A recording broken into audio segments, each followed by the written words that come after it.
दोस्तों, no news only views केवल एक प्रोग्राम नहीं, एक कार्यक्रम नहीं, ये एक विचार करने की जगह है।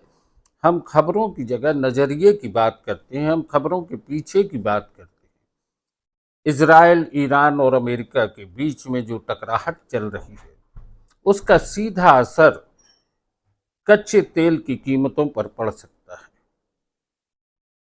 फिलहाल अभी कच्चे तेल की कीमत, पेट्रोल और डीजल की कीमतों पर उसका इतना असर नहीं पड़ा है, लेकिन आने वाले समय में यदि प्रति बैरल की कीमतें 150 के पार हो जाती हैं या 150 पहुंचती हैं, तो उसका जो बाजार पर असर पड़ेगा वो खासकर सीधा सीधा आपके ऊपर भी पड़ेगा, क्योंकि पेट्रोल डीजल की कीमतें बढ़ सकती हैं।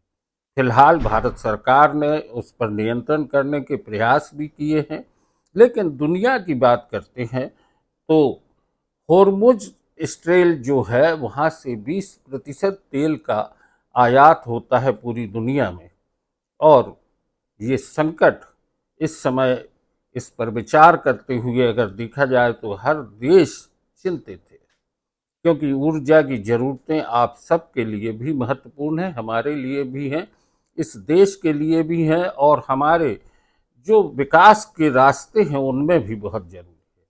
आज की चर्चा हम यहीं से करने जा रहे हैं, और आपसे भी हम चाहेंगे कि युद्ध की घटनाओं पर नज़र रखें। मिसाइलें और जिस तरीके से हथियारों की होड़ चल रही है, उससे कहीं न कहीं आपकी ज़िंदगी पर भी प्रभाव पड़ने वाला है।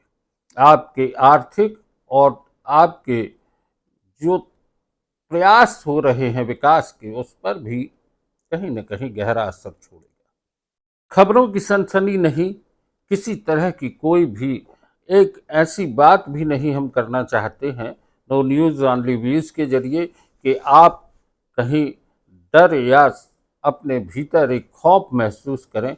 युद्ध हो रहा है, युद्ध के परिणाम भोगना पड़ेंगे सभी को, क्योंकि ये मानव इतिहास के लिए एक ऐसी घड़ी है जिसमें कि हम ये कह सकते हैं कि युद्ध के पक्ष में तो कभी भी भारत नहीं रहा, लेकिन यदि युद्ध हो रहा है तो उसके असर भी होंगे।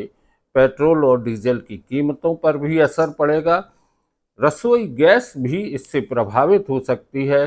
फिलहाल अभी भारत सरकार की कूटनीतिक जो वार्ताएं हो रही हैं, उससे ऐसे संकेत मिल रहे हैं कि भारत पर इसका असर कम होगा।